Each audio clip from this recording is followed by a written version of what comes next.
diploma in mechanical engineering in 1987 and a bachelor of technology and education in mechanical engineering (UTM) in 1996. Obtained a master's and doctor of philosophy degree industrial engineering and system from University Putra Malaysia or UPM in 2004 and 2010. His research area include Tibet curriculum, Tibet career development, and STEM education. In 2018, he received an award of the most highest researchers receiving external research grant. He has received a number of grants from NGOs and industries such as Pelda, ExxonMobil, 7 years in a row from 2015, and Tabung Haji 2 years in a row from 2017 for STEM development and received grants for Tibet research from MARA and MOHR and NOE. In 2019, he received Malaysian Research Assessment or MYRA Outstanding Award 2019. In 2018 to 2021, he has won the most published in Index Journal award. Until now, he has published 193 articles in Deep journals and 14 academic books. His excellence as a dynamic academic expert also recorded the recognition. He has won the Community Involvement Engagement Award in 2015 and 2019 as an academic with a very active community engagement. At the international level, he won the Gold Award and the most Best of the Best Award in Innovative Practices in STEM Education and Industry Exhibition in 2016. Okay, at the national level, he has been appointed as a Technical Advisor Council or TAC, member for Tibet Teaching and Management by the Center for Instructor Training and Advanced Skills or CIAS, Department of Skill Development, Ministry of Human Resource Malaysia. Whereas at the international level, he has been appointed as a local consultant for Malaysia by the Department of Skills Development or DSD, Ministry of Human Resource Malaysia, and international organizations for migration, the UN Migration Agency for Certification System of ASEAN Yielding Principle, Assurance and Recognitions. As the board members of ASEAN Academic Society for Vocational Education and Training, ASBET, and members of IBETA, that is International Vocational Education and Training Association. He is also the editor of Journal of ASEAN Academic Society for Vocational Education and Training, or JAVET, Journal of Technical Education and Training, JTET, and Malaysian Journal of Education, MJE. As for international research, he is the project overseer, information for Asia Pacific Economic Cooperation, or APEC, for the project of actualization of integrated STEM degree programs. Until present, he has been a keynote speaker at more than 35 national and international conference or seminars. For those of you who just joined us, welcome again to our webinars. The topic is kebolehpasaran graduan Tibet, jurang dan isu yang dihadapi oleh graduan Tibet ataupun graduate teknologi semasa kini.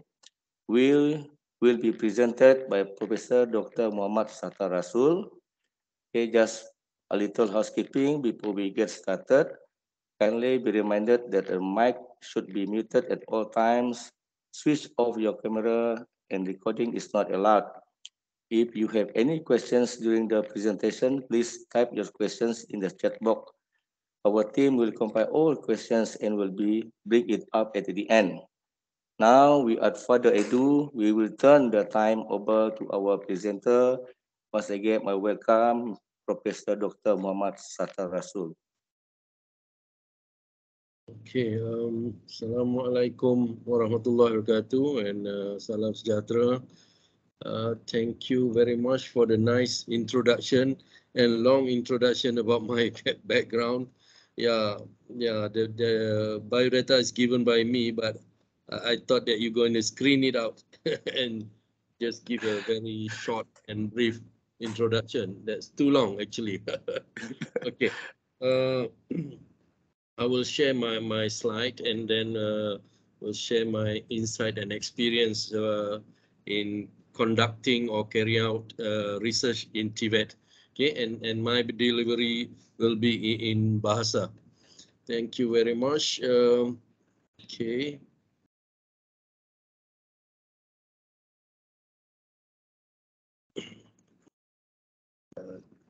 Teknologis Kepli boleh nampak ni?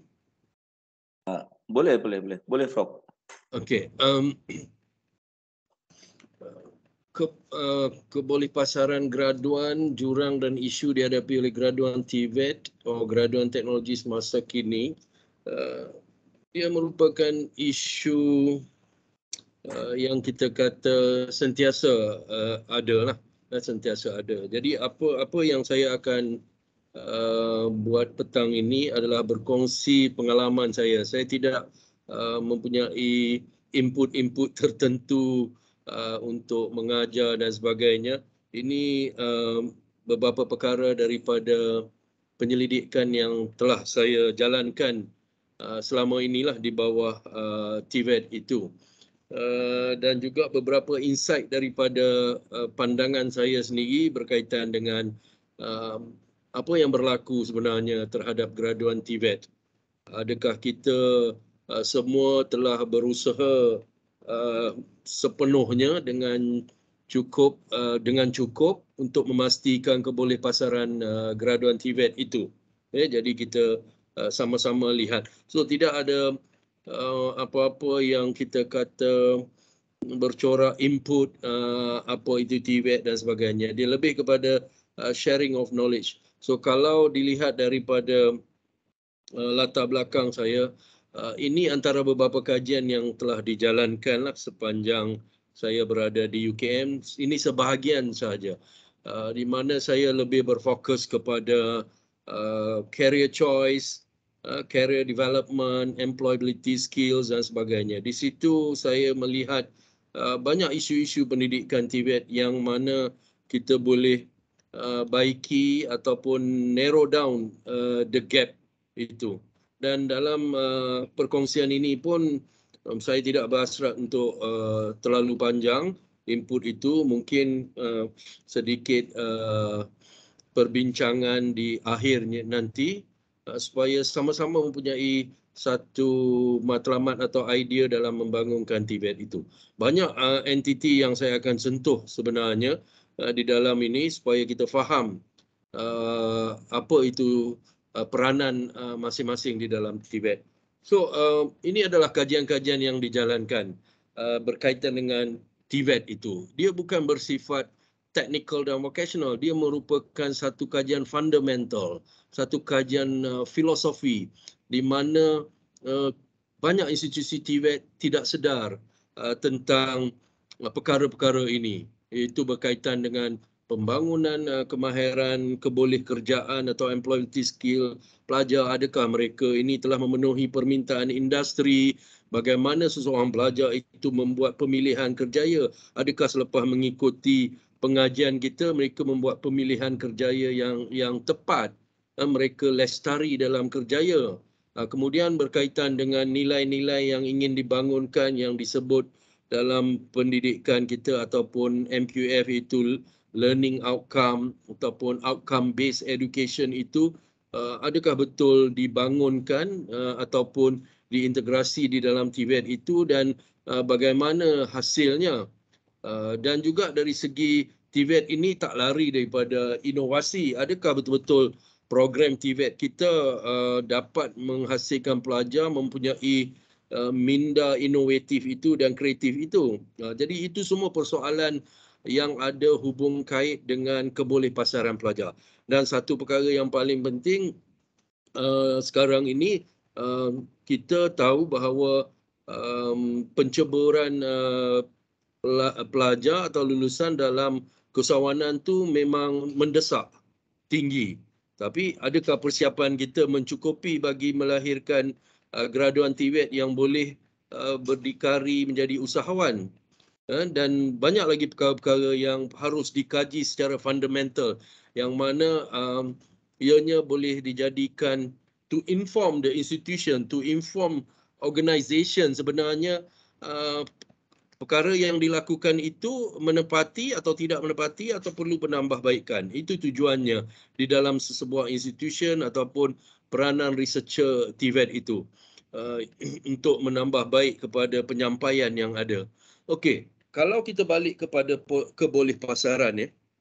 Kalau lihat di sini ini antara beberapa data yang kita dapatlah. Kalau berkaitan dengan pendapatan tinggi, apa ya, saya ada something pop up sini.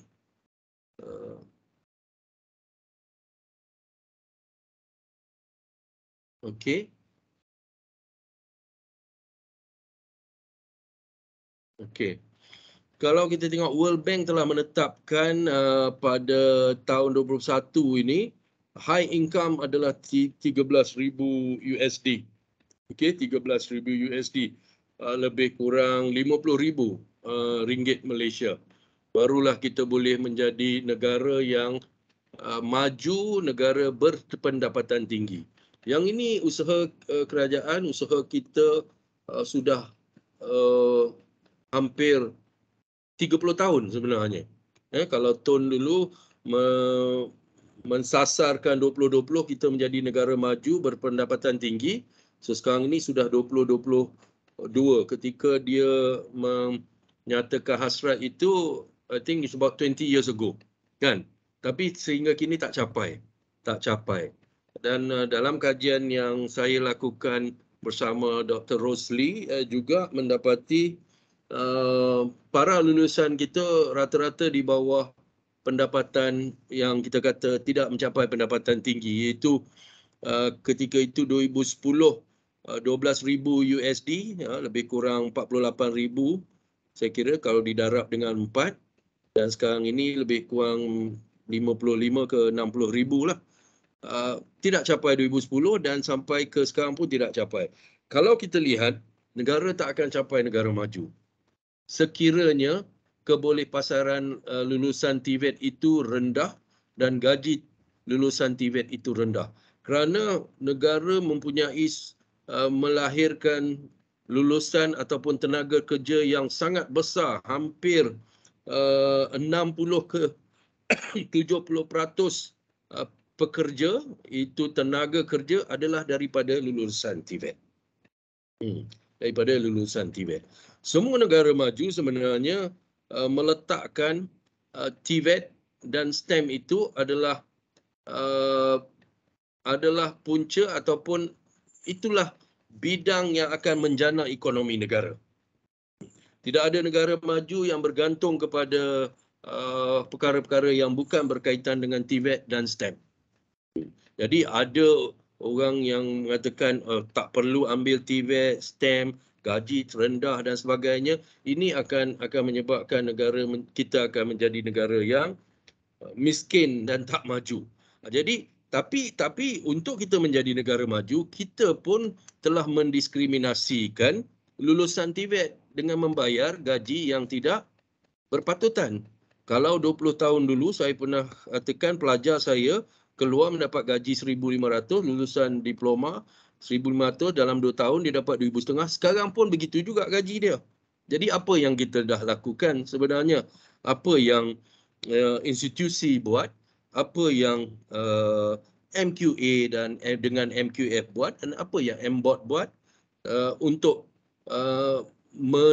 menyokong agenda negara ke menjadi sebuah negara maju. Itu persoalan dia. Kita kebanyakannya tahu melahirkan pelajar, tetapi kita tidak pandai menjaga pelajar itu. Ini saya dalam kajian banyak saya lakukan, saya melihat itu. Kita pandai melahirkan pelajar, tetapi kita tak menjaga dia dengan baik.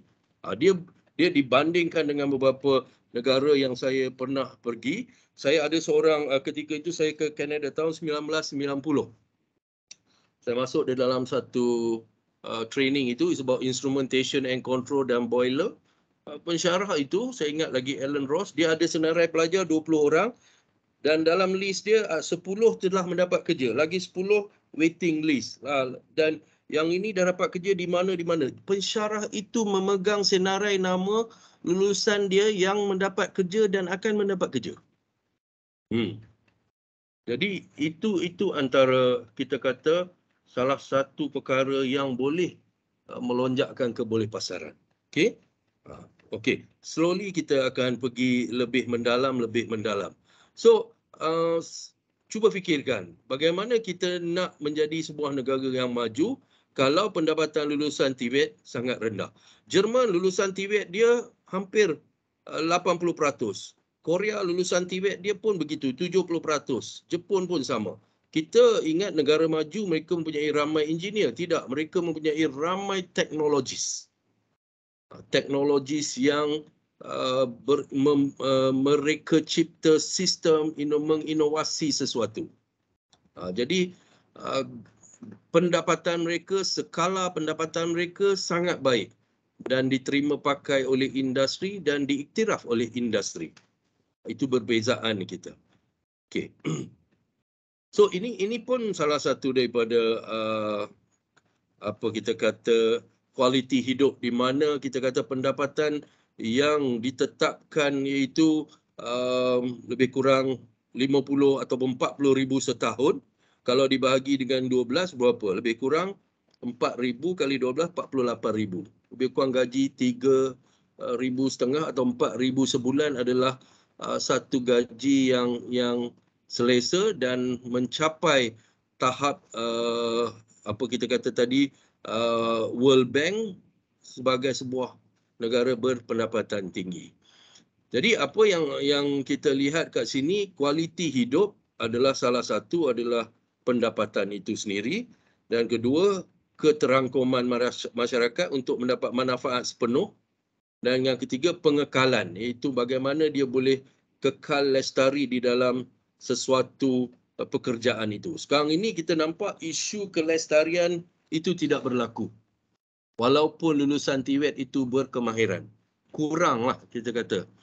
Saya pernah bersama dengan Astro ketika mereka interview saya pasal lulusan TVET, tapi di luar tu, di belakang tabir, manager dia bertanya, kenapa lulusan TVET ini, dia menyebut salah satu daripada institusi itu, kerja 6 bulan lepas tu dia berhenti, dia nak pergi bercuti di luar negara, nak pergi holiday, dia sanggup berhenti kerja walaupun kerja itu orang kata stabil dan sebagainya. So dia tidak begitu passionate atau menghayati dan mengekalkan kerjayanya.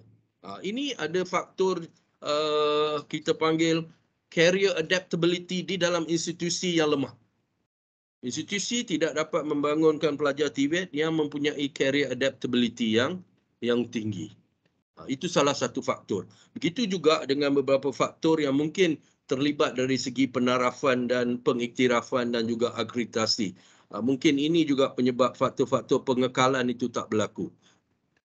Okey, kalau kita lihat di sini ya, lulusan RLKA, lulusan UA, kita tak perlu bandingkan lulusan universiti, sebab lulusan universiti mereka biasanya bermula dengan pendapatan seperti 2,500 dan sebagainya, dan mereka juga kita kata mendapat jawatan-jawatan yang tinggi daripada lulusan TVET itu sendiri. Kadang-kadang lulusan TVET itu mempunyai ijazah sarjana pertama dalam jurusan TVET, tapi ijazah sarjana pertama itu seolah-olah tidak memberi apa-apa makna yang tinggi kepada industri. Mereka melihat TVET is still TVET. Jadi perjuangan TVET tidak boleh sama dengan perjuangan universiti awam. Perjuangan TVET mestilah mengangkat, mengiktirafkan graduan teknologis itu sendiri. Graduan teknologis, bukan teknologis lah. Teknologis banyak diberikan kepada academician. Graduan teknologis itu adalah graduan-graduan TVET itu. Jadi melabelkan graduan teknologis tanpa ada perjuangan untuk menentukan skala pendapatan, itu mungkin tidak memberi apa-apa kesan atau manfaat kepada lulusan ILKA, itu Institut Lasihan Kemahiran Awam itu sendiri. Kalau kita lihat rata-rata gaji yang paling banyak adalah antara 1,000 ke 1,500 ataupun di bawah RM2,000 sahaja, dan terpaksa menggandakan gaji mereka dengan menambah waktu-waktu bekerja. Kebanyakan industri boleh dikatakan menggunakan kaedah-kaedah tertentu yang mana kita nampak kalau tidak ada perjuangan on-board itu, seolah-olah manipulasi itu berlaku. Saya baru saja bercakap dengan seorang bekerja di industri perhotelan. Gaji mempunyai kemahiran, gaji permulaan lebih kurang 4,500, itu gaji basic. Tetapi gaji boleh mencapai ke angka 2,000, 2,500, 3,000 dengan cara mengutip poin, membuat overtime yang tertentu, membuat kerja-kerja tambahan. Jadi apabila poin itu tinggi, maka gaji itu bulan itu akan tinggi. Jadi di situ manipulasi itu berlaku sebenarnya, diskriminasi itu berlaku, dan rakyat kita lulusan TVET ini kadang-kadang terperangkap dengan kaedah pemberian gaji itu. Jadi di situ mungkin perjuangan individu itu tidak boleh menukar ataupun membuat perubahan. Jadi itu yang saya nampak perbincangan petang ini memang saya nak banyak menyentuh terhadap peranan kita lah, institusi, MBOT tu sendiri, MQA dengan MQF dan macam-macam lagi supaya lulusan ini mempunyai ataupun mendapat tempat di industri itu. So seterusnya, ini memang data daripada KPT tahun 2021, kebolehpasaran graduan TVET, dan tahun 2022 pun saya kira tak lama lagi keluar. Kalau kita sama-sama lihat kan, 88 kadar kebolehpasaran tu tinggi, 88%, kemudian lelaki 88.7, 86.9. Ini tidak ada faktor signifikan berkaitan gender. Keluaran 73,000, ada penurunan menunjukkan enrolment ataupun keluaran semakin menurun. Keluaran lulusan TVET semakin menurun. Ini pun dibincangkan di peringkat kerajaan, di peringkat kabinet. TVET sudah makin tidak mendapat tempat dalam kalangan anak-anak muda kerana ada saya sebut sebelum ini dalam wawancara saya, kerja susah, gaji kecil, kemudian environment kerja kadang-kadang tak seperti kita kerja di pejabat, dimaki hamun dan sebagainya. Jadi disebabkan faktor itu, apa gunanya belajar dalam bidang-bidang tertentu dengan gaji kecil, tidak ada jaminan kerjaya dan juga environment kerja yang begitu brutal. Jadi di situ tidak ada orang yang cuba kita kata menjadi tempat mereka bergantung. Okey, tempat mereka bergantung dan terpaksa. Rakyat terpaksa bekerja dalam keadaan begitu, dengan pembayaran begitu dan juga dengan environment sedemikian. So semakin lama enrollment ini semakin merosot. Okey. Tetapi saya kira ini bukan satu perkara yang baik, tak baik. Walaupun mereka mempunyai pandangan buat apa belajar penat-penat, susah, kemudian dapat kerja susah, kita tak boleh biarkan minda itu ataupun mentaliti itu berlaku. Kalau mereka tidak pesu di dalam TVET, negara akan kolaps. Di mana tidak cukup tenaga kerja, supply kepada industri, kemudian pendatang asing akan mengambil tempat untuk kerja-kerja teknikal itu, dan dia akan menyebabkan banyak faktor ekonomi, faktor sosial dan sebagainya. Dia tidak boleh. Kerana TVET itu memang sangat penting. Ada beberapa negara yang sangat miskin disebabkan program TVET dia, pembangunan modal insan mereka dalam TVET sangat lemah. Sangat lemah. Antara negara-negara jiran kita seperti Cambodia, Laos, Myanmar masih berusaha untuk membangunkan Tibet, ataupun negara-negara di South Africa berusaha. UNESCO sedang membantu membangunkan Tibet, kerana hanya dengan Tibet saja akan menjamin kelestarian hidup masyarakat ataupun rakyat. Jadi mentaliti pelajar kita yang rasa Tibet ini sudah bukan pilihan kerana susah, kerja gaji sikit dan beralih kepada gig ekonomi, beralih kepada pekerjaan-pekerjaan lain, itu tidak baik untuk negara. Itu tidak baik untuk negara. Tapi walaupun dia tidak baik untuk negara, kita tidak boleh menuduh pelajar ini yang terlalu memilih ataupun pelajar ini tidak mempunyai semangat untuk memajukan negara. Institusi Tibet, Badan Penarafan Tibet dan juga Badan Akreditasi Tibet bersama dengan kerajaan yang saya kira menyebabkan keadaan ini berlaku. So apabila research fundamental dibuat, kita dapat jawapan itu semua. Bahawa mereka merungut disebabkan oleh keadaan-keadaan yang tertentu. Jadi kalau kita lihat data di sini, gaji, kita tengok gaji. Okey, kalau gaji antara 1,000 ke 2,000 hampir 50%. Kalau diploma lanjutan tu 63%. Kalau diploma keluar 73%. Keperluan hidup kita tak sama dengan keperluan hidup pendatang asing ataupun pekerja asing. Mereka dengan 2,000 mereka boleh hidup dengan selesa kerana cara hidup mereka ringkas. Tapi kalau kita kata pelajar Tibet gaji 2,000 cukuplah, kan? Apa lagi nak gaji 2,000? Itu tidak betul, itu tidak sempurna. Kerana mereka seperti kita, memerlukan semua keperluan asas, iaitu sewa rumah, bayar kereta dan sebagainya. Tetapi kita bukan menuntut mereka mendapat gaji bukan disebabkan kepakaran. Sekarang ni kepakaran yang ada itu tidak dibayar dengan setimpal. Dan itu antara isunya, dan satu lagi adalah isu bidang pekerjaan itu sendiri.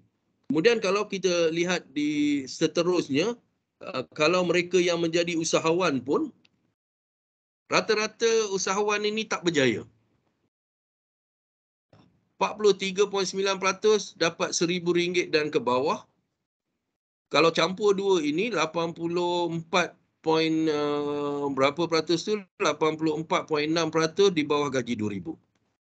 Jadi, kenapa mereka tak berjaya? Mungkin juga perancangan dalam institusi Tibet itu tidak begitu mantap untuk memastikan mereka ini boleh berjaya sebagai usahawan. Usahawan. Semua data ini adalah data yang kita kata mereka yang berikan. Kita mungkin boleh berbangga kita melahirkan graduan, tetapi dari segi keberhasilan itu banyak yang kita boleh semak semula. Okey. Ini banyak sebenarnya nak dibincangkan, seperti saya katalah. Saya ini mungkin ingin melihat sedikit-sedikit saja aspek isu yang belum selesai. Isu tentang ketidaksepadanan kemahiran, ekosistem latihan tidak menggalakkan dan rungutan majikan. So mungkin boleh baca. Ini kajian saya bersama dengan Dr. Nur Hayati berkaitan dengan mengapa SLDN hidup segan mati tak mahu. Salah satu sebabnya adalah disebabkan governance dan juga tingkah laku majikan. Governance institusi ataupun governance organisasi yang melaksanakan itu menyebabkan dia tidak menjadi kegemaran industri. Tapi kini sudah ada perubahan yang ingin dibuat oleh kerajaan dengan mana melibatkan GLC industri, kemudian SLDN mendapat insentif-insentif yang tertentu. Jadi kalau kita lihat di sini ada faktor yang ekosistem latihan tidak menggalakkan. Dari pengalaman saya lah 30 tahun lebih, banyak institusi TVET sebenarnya tidak melaksanakan program pengajian TVET yang sebenar-benarnya TVET. Mereka melaksanakan program pengajian secara sama ada vertical atau horizontal seperti program akademik. Jadi mungkin ramai yang kurang faham kenapa saya kata politeknik bukan institusi TVET, college community pun tidak, ini pun tidak dan sebagainya. Kenapa sebenarnya? Itu contohlah, contoh. Sebab cara pengajian itu adalah begitu straightforward, tidak kita kata membangunkan pelajar punya kemahiran yang sesuai dengan kehendak industri itu. Later on nanti kita boleh berbincang. Apa yang saya boleh kata sekarang ini, bahawa penyampaian itu adalah penyampaian yang sama. Boleh dibandingkan sama penyampaian di peringkat sekolah, sama penyampaian dengan program di universiti dalam bidang-bidang bukan TVET. You run the course, you execute one by one, subject by subject. At the end of the semester bagi grade. At the end of the program dapatkan grade dan sebagainya. Then okay, itu adalah lulusan diploma kejuruteraan mekanikal. Jadi ketidaksepadanan dengan kemahiran yang diperlukan di industri itu. Kita tidak mencorakkan kita punya penyampaian mengikut konsep autentik yang ada di dalam industri. Kerana kita terbawa-bawa dengan pendekatan kejuruteraan ataupun bidang akademik itu. Membuatkan sesuatu konsep kurikulum itu tidak autentik untuk membangunkan ataupun kita kata ada formative development bagi pelajar itu. Saya ke 2-3 negara ikuti program, contohnya di Kanada dulu, di mana dan juga di Nagoya dulu, mengikuti program TVET, ambil satu bidang, kemudian 4, 5, 6 jam di dalam bengkel atau lab melaksanakan aspek automation itu, mana PLC dan sebagainya. Saya hanya pergi keluar dari kelas itu untuk mengambil matematik sekejap, sejam 2 jam untuk pergi mengambil subjek-subjek yang lain. And then saya datang balik untuk sambung aktiviti di dalam bengkel ataupun makmal itu sehingga selesai. Esoknya benda yang sama berlaku. Jadi penyampaian TVET itu adalah kita kata boleh katakan 90-80% engage dengan aktiviti TVET dan technical dan vocational itu. Tetapi TVET kita telah diolah menjadi TVET akademik. Itu kita lebih kepada nak menyampaikan kursus by kursus dengan credit hours-nya. Kemudian kita ada apa kita kata core disiplin, elective dan sebagainya. Kita mencorakkan TVET kita sedemikian. Nanti saya kupas lagi sedikit. Ini saja intro untuk kurikulum itu. Dan keterlibatan industri ini banyak perkara lah. Mungkin nanti boleh lihat, saya nak lebih fokus kepada beberapa aktiviti. Isu pengajar dalam TVET, ini saya sendirilah, saya nampak antara perkaranya, ramai mungkin tak setuju, tapi ini pengalaman saya lah. Kita bangunkan TVET bukan daripada orang TVET. So, pensyarah-pensyarah di institusi TVET adalah graduan-graduan daripada bidang-bidang kejuruteraan. Jadi, di situ ada faktor di mana pembangunan kurikulum dan penyampaian mereka ada stereotip dengan cara mereka belajar. Itu research itu sedang dijalankan dan kita dah menganalisis mendapati ada signifikannya. Ada satu ketika kerajaan mengendakkan semua lulusan TVET yang akan datang mempunyai pengalaman industri 2 tahun minimum. Okey, tapi benda itu tidak berlaku dengan baik. Okey. Jadi sekarang ni cuba lihat, tanya pada diri sendiri, apakah latar belakang anda dan adakah anda mengajar seperti anda mengajar semasa anda belajar. Kalau kita tengok di MTUN, PhD holder dalam bidang-bidang kejuruteraan menjadi pensyarah kepada bidang teknologi kejuruteraan. Di Politeknik, lulusan-lulusan ijazah sarjana muda bidang kejuruteraan, ke mechanical, civil, electrical, macam-macam lagi bidang menjadi pensyarah kepada pelajar-pelajar yang ingin kita bangunkan kemahiran TVET-nya. Dan banyak lagi, boleh katakan daripada dulu lagi, tahun 1980-an, 90-an semasa saya baru kerja, semua lulusan dari luar negara adalah lulusan-lulusan kejuruteraan. Lulusan-lulusan dalam bidang-bidang bukan TVET. Itu tak apa sebenarnya, tetapi kita tidak sedar bahawa kita mengendalikan satu program TVET. Jadi corak kita membangunkan kurikulum, kita terikut-ikut dengan corak bagaimana kita belajar sebelum itu. Dan kemudian kita kata pelajar kita lemah, tak pandai, matematik, tak pandai itu, tak pandai ini sebab dia tidak diberi satu pendekatan TVET yang baik. So saya pernah belajar beberapa tempat. Belajar matematik itu apabila dia sesuai untuk digunakan. Dia bukan ingin menjadi seorang jurutera ataupun saintis ataupun researcher, tetapi sesuai untuk dia boleh melaksanakan kerja. Mendapat diploma, mendapat ijazah, tetapi semua fundamental berkaitan dengan kejuruteraan itu hanyalah asas saja. Okey, itu satu. Kemudian ini usahawan tadi itu pun banyak isu-isu berkaitan dengan usahawan dan kompromi di dalam kerjaya. Kalau kita tengok keboleh pasaran pelajar sebenarnya, ramai yang membuat kompromi. Kadang kita bangga dengan kelahiran kita, keluaran kita dalam bidang-bidang tertentu, tetapi mereka tidak mendapat kerja di dalam option mereka. Bukan kata mereka choosy, mereka memilih. Mereka tidak dapat peluang pekerjaan di dalam option mereka. Dan mereka terpaksa membuat kompromi. Kurang prospek pekerjaan. Wujud banyak halangan. Pilihan kerjaya tidak selaras dengan personaliti diri. Pulangan dan prospek kurang baik kerana ekonomi tidak menentu. Ini adalah research saya sebenarnya. Jadi kalau kita lihat sini, banyak dia ada kompromi dalam kerjaya. Faktor kompromi dalaman dan faktor kompromi luaran yang menyebabkan mereka tidak pursue kerjaya di dalam TVET itu sendiri. Jadi balik kepada slide tadi,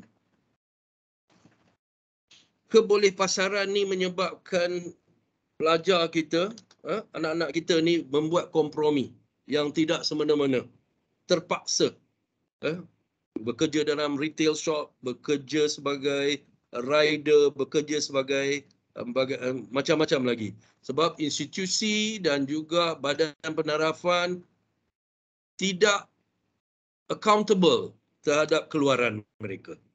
Mungkin tidak accountable ni maksud saya bukan terlalu keras apa yang saya sebut ini. Mungkin you tidak ada akta, you tidak ada peraturan, you tidak ada polisi supaya pelajar ini mendapat tempat di dalam tempat kerja itu. Saya dululah saya menjadi panel akreditasi MQA dan sebagainya. Saya pergi membuat penilaian, itu interview terhadap pelajar-pelajar lulusan bidang saya, teknologi pembuatan. Daripada 10-12 orang itu, hanya 2 atau 3 yang bekerja dalam bidang. Yang lain itu tidak bekerja dalam bidang. Antara faktornya mereka duduk di satu program itu berada di satu kawasan yang bukan kawasan industri. Dan mereka mengambil bidang tersebut dan mereka tidak mendapat pekerjaan di situ. Kalau mereka ingin mendapatkan pekerjaan tersebut, mereka terpaksa berpindah jauh ataupun datang ke Semenanjung untuk mendapat pekerja. Jadi kat mana silapnya bila kita menawarkan program yang berada di jauh hulu ke sana dan program itu adalah program kejuruteraan dan kurang prospek pekerjaan.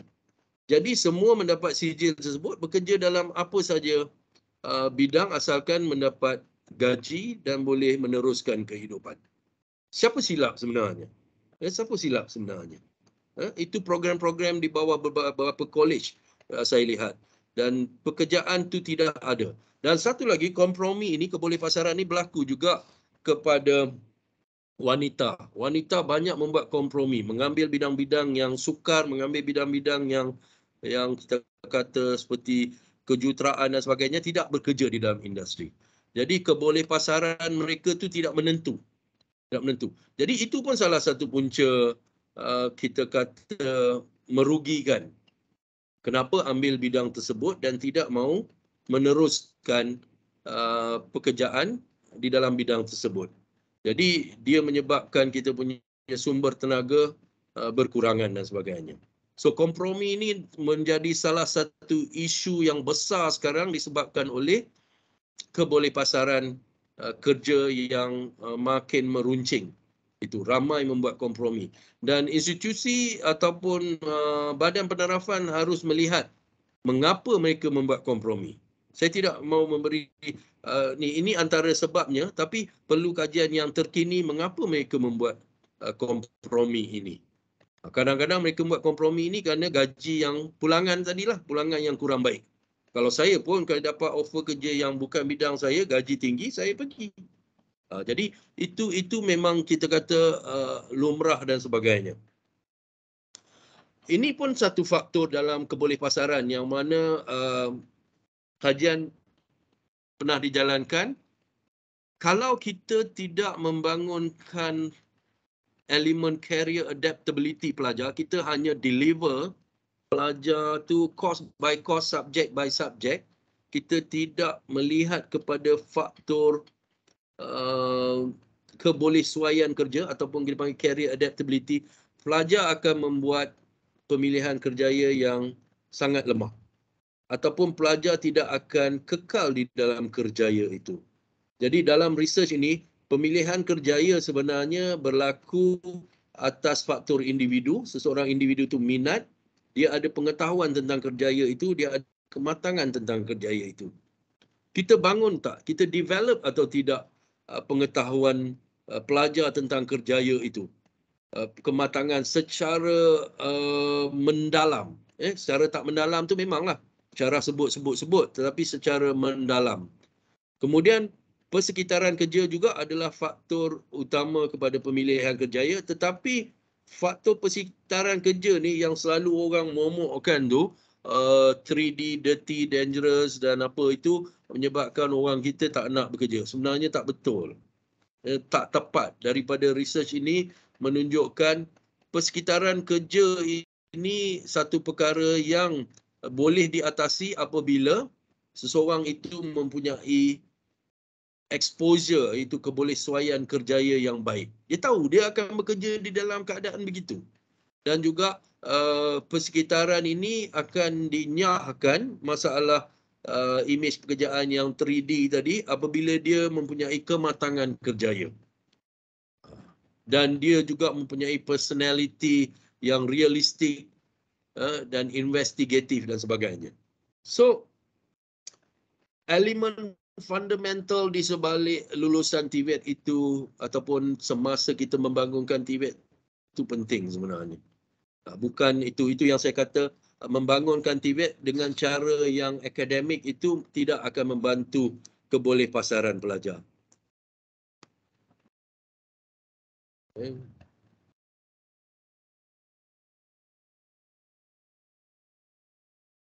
Ini industri involvement saya kira penting sebenarnya dalam menentukan kebolehpasaran pelajar.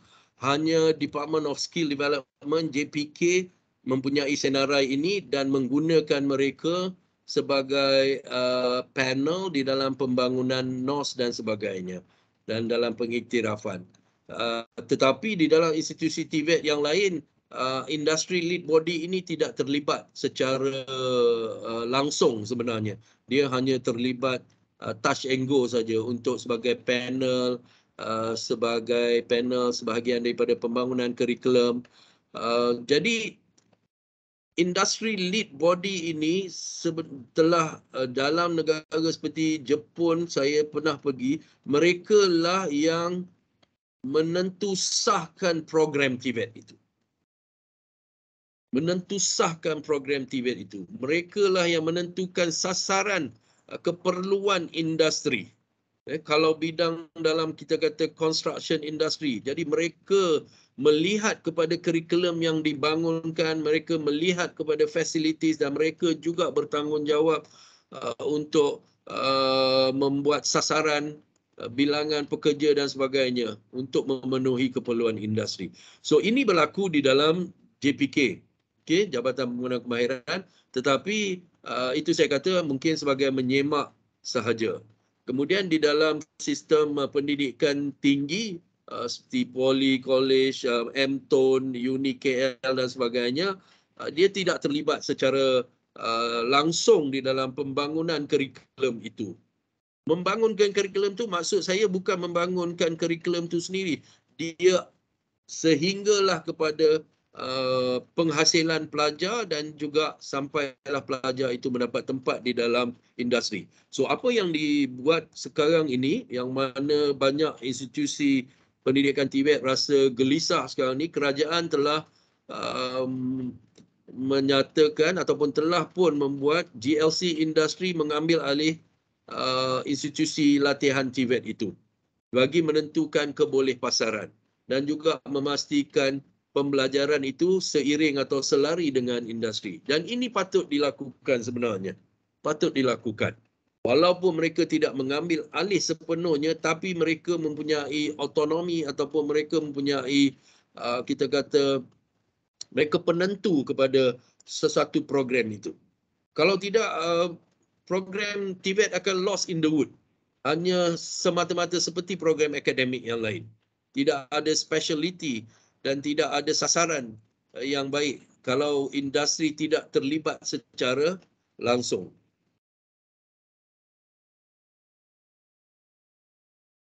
Okay. So ini satu perbincangan sebenarnya. It's from my point of view dan juga anda juga boleh berbincang ataupun menyatakan pandangan. Kurikulum yang direka bentuk bagi program pengajian TVET seperti kurikulum pengajian bukan TVET Akademik Sains Kejuruteraan. Okay. Ini satu statement yang saya beri hasil daripada pengalaman saya. Walaupun namanya institusi TVET, tetapi lihat balik adakah anda melaksanakan TVET itu, membangunkan pelajar. Pelajar TVET harus dibangunkan secara formatif, bukan secara orang kata mewujudkan courses by courses tidak integrated di situ. Apa yang saya lihat, sebab saya sendiri mengajar dan saya sendiri sedar kenapa saya mengajar diploma kejuruteraan pembuatan sedemikian. Pelajar saya masuk ke dalam saya punya lab hanya 2 jam seminggu belajar PLC automation. Dan macam mana mereka nak pandai sampai habis semester bagi apa-apa task pun semua tak dapat perform the task. Sebab dia belajar dalam bidang tersebut sedikit sahaja. Dia sibuk dengan subjek by subjek. Dan apabila saya lihat di beberapa negara, mereka duduk di dalam workshop, lab ataupun dipanggil factory dia, academic factory itu, berjam-jam untuk membuat aktiviti demi aktiviti yang autentik dan kontekstual. Tapi kita tidak. Akreditasi dan pengiktirafan ni dapat menjamin kerja. So di sini, kalau saya nak katakan, mungkin MQA dengan dan MQF dia tidak flexible enough untuk mengakreditasi program TVET. Disebabkan itulah program TVET jadi sedemikian. Daripada sijil, diploma, sampailah kepada level degree pun, dia punya flow tu sama. Jadi akreditasi ataupun MQF untuk TVET seharusnya lebih fleksibel dengan acuan TVET itu sendiri. Bukan menetapkan area by area learning outcome sama seperti yang program bukan TVET itu. Dia harus kembali kepada untuk membangunkan kompetensi sebenarnya. Kemahiran di peringkat kemahiran mahir dan juga kemahiran di peringkat yang lebih tinggi untuk sehingga menjadi teknologis. Tidak boleh mempunyai framework yang sedemikian. Jadi flexibility itu perlu diberikan dalam mereka bentuk kurikulum. Dan pembangunan kurikulum tu saya kira sedikit sebanyak mesti mempunyai pengalaman yang cukup luas di dalam industri itu. Jadi apa yang kita ada, kalau saya boleh kaitkan tadi, semua lulusan kejuruteraan buat kurikulum TVET mengikut framework MQF yang ada 7 area dan juga yang ada kita kata learning outcome tertentu, ada subjek by subjek by subjek, core disiplin, elective, bla bla bla, dan akhirnya kecairan TVET itu berlaku. Okay. So yang ini akan menyebabkan dia tidak selari dengan kebolehpasaran pelajar. So, as for me, sebab ya, saya dalam TVET ni pun dah lama, jadi saya rasa is good information for MBOT and MQA untuk melihat adakah code of practice ini sesuai untuk TVET. Especially bila kita kata single quality assurance. Yang kemahiran yang berada di JPK pun akan follow the flow of MQF. You rasa sesuai tidak? Saya ke Kementerian Belia dan Sukan bertanyakan, mereka pening kepala sebab dalam satu bidang itu nak overhaul engine ada beratus jam diperlukan, tapi bila dah ditukar ganti kepada national hour bla bla itu semua ada assessment A, B, C dan D, akhirnya 100 jam untuk amali untuk overhaul itu telah cair dan menjadi satu program seperti program akademik. Okay. So akreditasi dan pengiktirafan itu adakah dapat menjamin kerja sebenarnya? Okay, next issue. Tadi itu program pengajian sama dengan program pengajian TVET. Maybe saya dah campur aduk dah tadi lah. Okay. So saya memberi anda satu benda untuk difikirkan. Cuba lihat balik delivery program masing-masing. Course by course. Adakah pelajar itu dapat dibangunkan kompetensi TVET itu? Kadang-kadang ada institusi mengatakan bahawa kami level lain dan lebih kurang pelajar nanti nak masuk ke bidang kejuruteraan. Jadi mereka menuntut mereka untuk mengambil subjek-subjek ini. Lupakan itu sebenarnya bagi saya. Sebab itulah yang menyebabkan kita nak memenuhi tuntutan pelajar nak sambung belajar dengan universiti punya tuntutan dan kemudian kita mencorakkan TVET kita sedemikian. Pelajar TVET itu pun masuk kelas tak tahu apa dia belajar. Dia pun susah kita nak make sure dia menjawab soalan dengan baik, dia memberi fokus pun satu masalah, menghantar tugasan pun satu masalah, tapi kita masih buat aktiviti penyampaian TVET itu sedemikian. Itu yang saya kata bahawa TVET di Malaysia dah hilang TVET dia. Mungkin faktor daripada MQF itu sendiri. Mungkin faktor daripada institusi pengajian itu sendiri yang tidak ambil pot tentang kebolehpasaran pelajar. Yang mereka tahu KPI mereka tertentu, tapi mereka tidak melihat kepada pelajar ini nanti boleh mendapat kerja. Penarafan graduan TVET sebagai graduan teknologis. Apakah kepentingannya? Penting ke jadi graduan teknologis? Jadi yang ini persoalan. Cuba tanya, penting ke jadi graduan teknologis? Graduan teknologis dan TVET industri iktiraf ke jadi graduan teknologis? Saya tak ada jawapan tu. Tapi saya ada testimoni daripada graduan teknologis. Mereka mengatakan mereka didiskriminasi. Ada sarjana teknologi kejuruteraan, tapi industri menggunakan itu, menganggap mereka ni adalah pekerja mahir sahaja. Jadi bekerjalah seperti pelajar-pelajar lulusan diploma. Jadi teknologis itu tak diiktiraf di dalam industri. Position itu, skala gaji itu tidak ada. Tapi award tu diberikan. Bagi teknologis mungkinlah jadi pensyarah dapat TS dan sebagainya. Mungkin jabatan menuntut semua ada TS supaya program ini adalah dilaksanakan oleh teknologis. Tapi bagi graduan teknologis, check dia position di industri itu. Mereka tidak dapat move kepada satu mereka tak kisah mereka tidak dapat move kepada jawatan tertentu, tetapi mereka diiktiraf dengan mereka punya kepakaran dengan gaji yang setimpal. Skala gaji siapa yang perjuangkan? Sampai sekarang ni PM10 yang sedang nak perjuangkan. Bukan institusi TVET, bukan badan penarafan. Jadi itu saya kata MBOT membantu ke graduan teknologi mendapat jawatan dan gaji yang baik dan setimpal. So you have to carry out research. You have to do this on behalf of graduan teknologis. Bukan mendaftar sebagai graduan teknologis, mengikuti CPD dan kekal graduan teknologis tanpa ada benefit mereka di industri. Okay?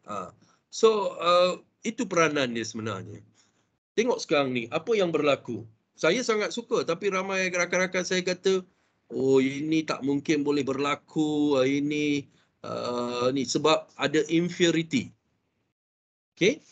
Apabila kerajaan mengumumkan JLC industri mengambil alih institusi TVET untuk pastikan kebolehpasaran dan jaminan kerjaya bagi lulusan TVET.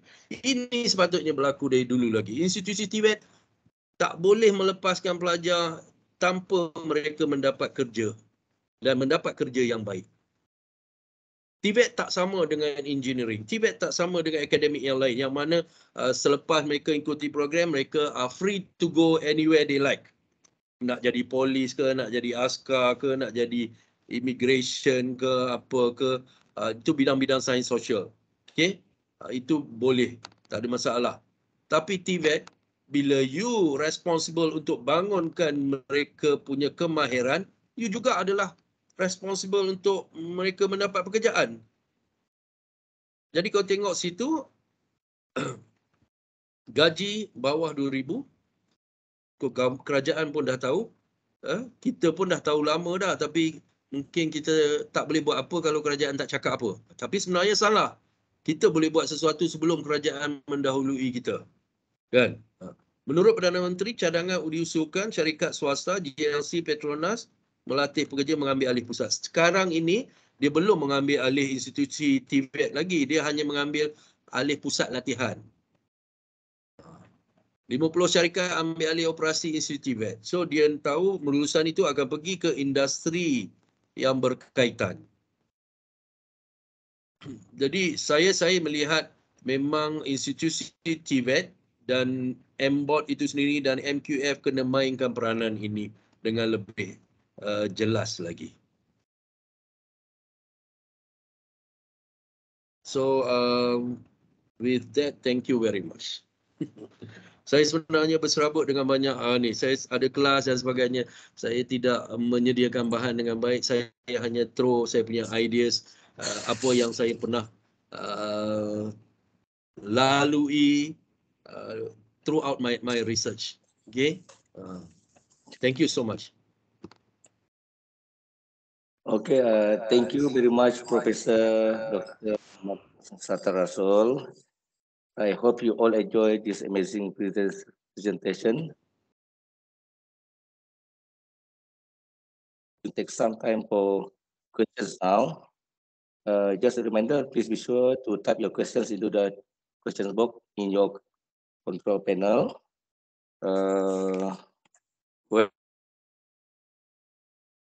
When the session is going on, I have some questions from the audience.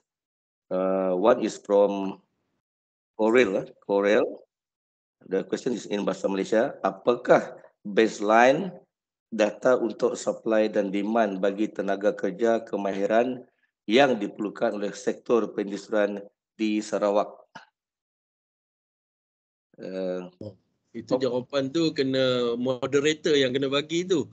MBOT pasti tahu tu. Kan? Di Sarawak tu saya rasa jawapan tu MBOT kena bagi. Kalau secara comprehensively Malaysia memang sasaran itu lebih kurang dalam 100 ke 150 ribu setahun kebolehpasaran itu, kebolehpasaran TVET. Dan buat masa ini kerajaan ataupun negara hanya boleh hanya ada 73% saja pekerjaan TVET itu. Jadi pengangguran agak tinggi sebenarnya buat masa ini dalam TVET. Tapi pengangguran ini dia mereka tidaklah menganggur, sebenarnya mereka membuat kerja-kerja di luar bidang. Kan? Tapi kalau nak mengikut bidang mereka dengan gaji yang patut mereka dapat, position yang mereka dapat, sebanyak lebih kurang nearly 20 to 30% yang menganggur lulusan TVET itu. Tapi yang 73% itu pun banyak kajian tidak cukup tara, tidak cukup detail menunjukkan mereka mendapat kerja di dalam option mereka dan macam-macam lagi. Hanya melaporkan, kalau kita tengok data banyak, bukan saya nak kata data yang tak bagus, tapi data tu tak cukup tepat. 99% lulusan TVET mendapat pekerjaan. Cuba bentangkan secara analitikal, nak tengok 95% mendapat pekerjaan. So bila kita mengkaji secara lokaliti, tak berlaku sebenarnya. So masing-masing ada menyimpan data yang tidak dikeluarkan. Jadi as for Sarawak, saya percaya through MEITD, Ministry of Talent Development, saya banyak bekerjasama dengan MITD, mereka ada data tu. Dan Sarawak mempunyai inisiatif-inisiatif yang baik satu ketika dulu, yang lebih terdahulu daripada persekutuan, di mana lulusan TVET bekerja di industri, dibayar gaji oleh kerajaan, kemudian diserap masuk industri. Tapi tidak ada satu polisi yang baik juga untuk mereka kekal, kerana banyak industri mengambil kesempatan membayar dalam masa jangka setahun atau 2 tahun itu, kemudian melepaskan balik pelajar itu. Itu berlaku industri kita.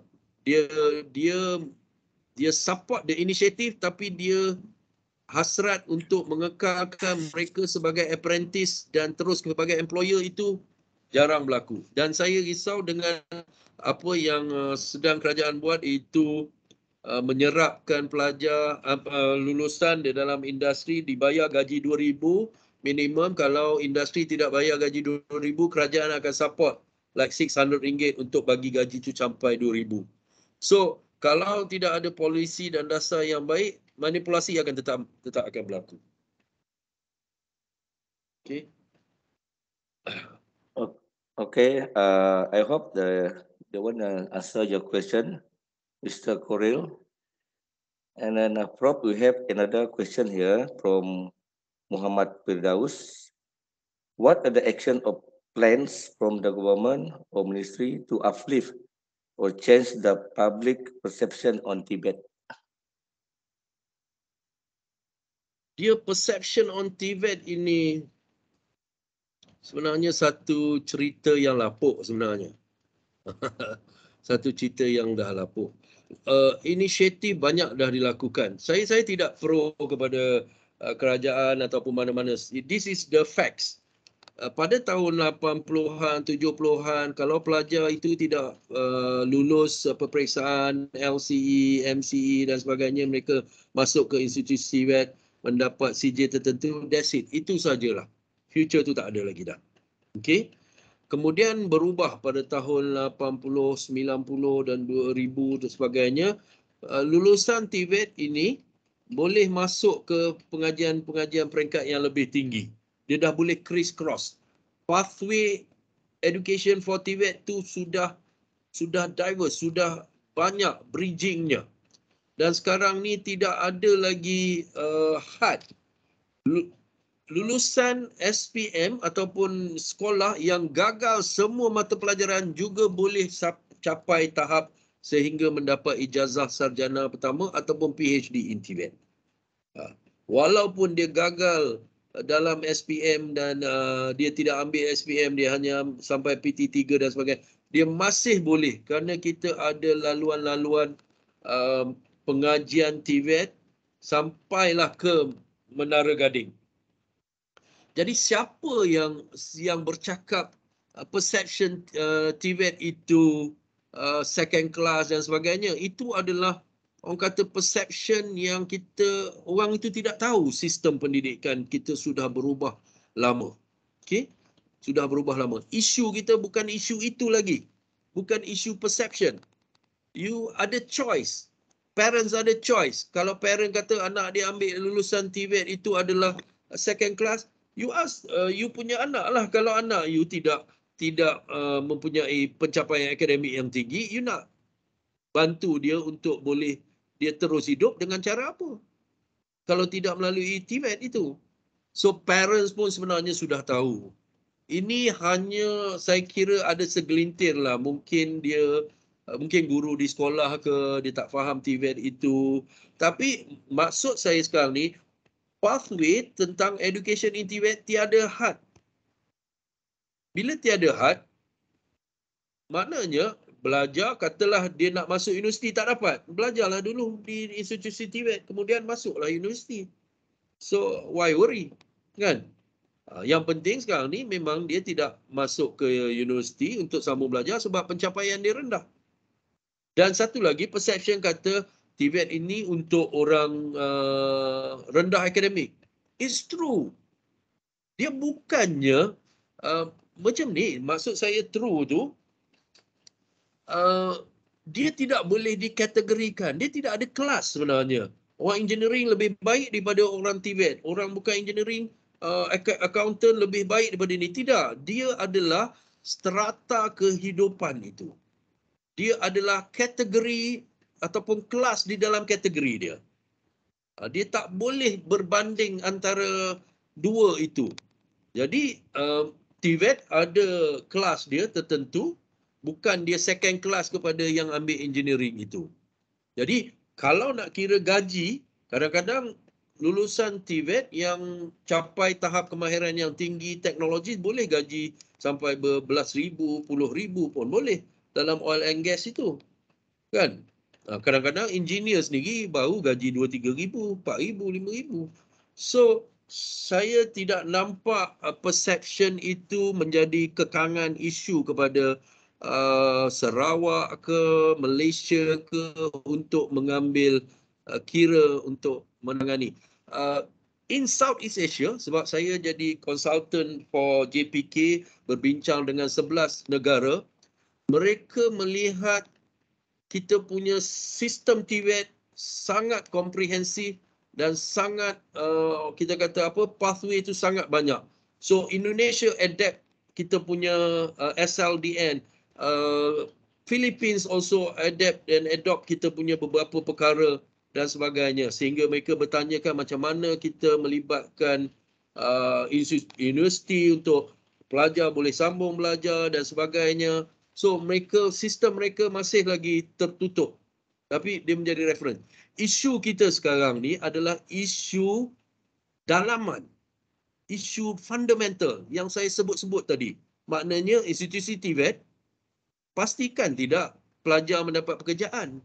MBOT, penarafan graduan teknologi itu berkesan tidak diiktiraf, tidak di industri. Isu-isu yang orang kata isu negara yang nak jadi negara maju ni. Nak make sure semua orang diiktiraf. Bukan isu remeh, TVET second class dan sebagainya.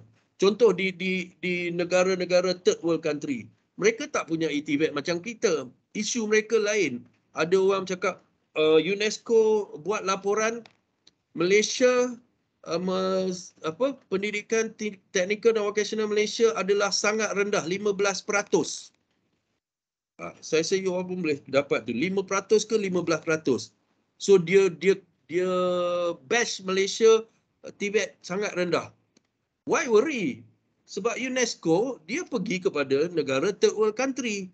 Dia nak membangunkan dia punya laporan tu, kita tak perlu risau.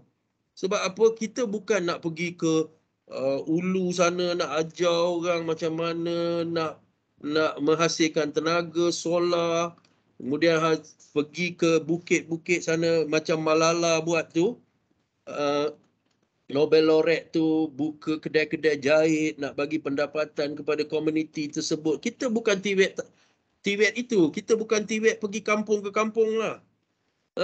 Kita bukan TVET apa orang kata kebun Pak Awang ni semua. TVET kita adalah TVET industri yang tinggi. Nak melahirkan teknologis. Jadi perception itu sebenarnya bagi saya tak perlu dibincangkan lagi.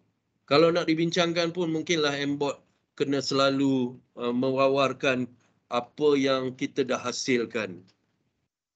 I'm so sorry, saya sebenarnya ada kelas pukul 4 ini. Jadi kalau apa-apa persoalan seterusnya mungkin boleh email ke. So thank you. Okay, thank you, Prof. So it looks like we have covered all questions, and if you have any questions, you can email Professor Dr. Muhammad Sattar Rasul. Maybe he can answer when he is free. Okay, Professor Muhammad, Dr. Muhammad Sattar Rasul, is there anything else you want to cover before we wrap up? Saya nak ucapkan banyak terima kasih kepada TS Kipli, Teknologi Kipli Junid dan juga MBOT menjemput saya. Saya harap perkongsian saya ini akan memberilah sedikit insight kepada semua. Dan saya tahu ini adalah CPD kepada ahli-ahli MBOT, dan mungkin ini tak seperti CPD lah. Saya lebih kepada memaklumkan isu dan cabaran, tapi insyaAllah dia boleh jadi satu yang pembangunan profesional untuk kita mengambil kira bagaimana kita memartabatkan graduan teknologis kita itu. Okay, itu saja. Okay, thank you so much, Prof. Okay, for our next session, I would like to invite the Chairman of Association of Professional Technicians and Technologists, IRTS Ahmad Sawawi, to present the certificate to our presenter, Professor Dr. Muhammad Sattar Rasul. Thank you.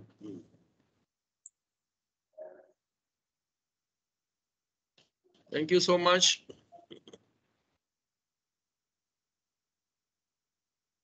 Okay, thank you, IRTS Ahmad Sawawi. Okay, before we wrap up, I would like to invite everybody to switch on your camera for our photo session. Okay, turn on your camera, everybody.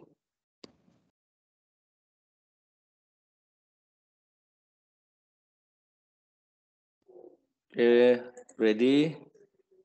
1, 2, 3, smile. Okay, thank you everyone.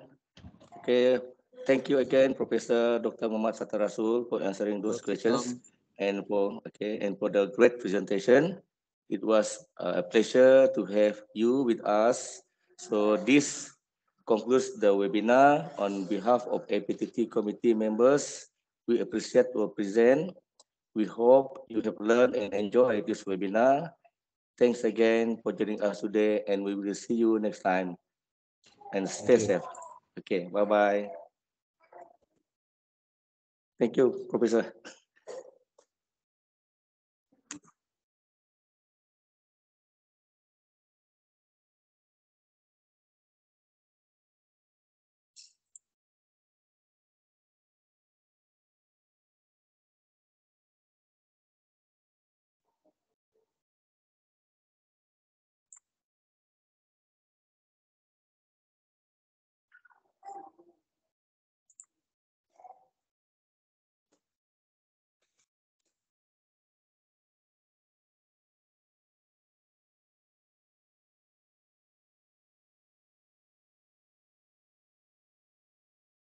Hello, Bel. Ada attendant kah?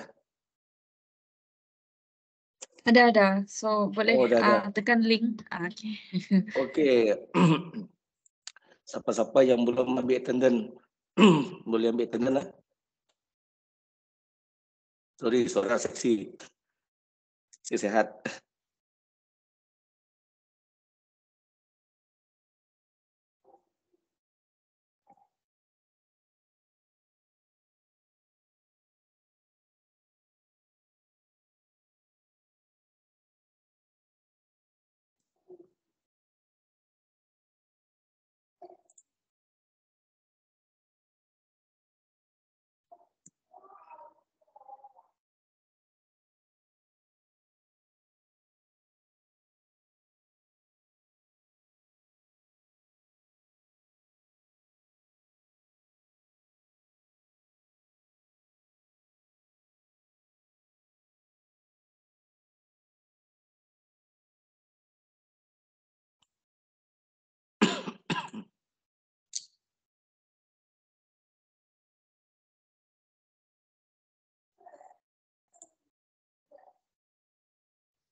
think it's an honor to receive attendant and participant from all players industry, especially together with us today. We have academician, we have industry player, we have a government agency together with us, and this is something we are very look forward. I want to do in this 2 days. Dari APTT Sarawak, with appreciation and thank you for those who attend our program by physical or virtual.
Kita akan jumpa lagi tahun depan.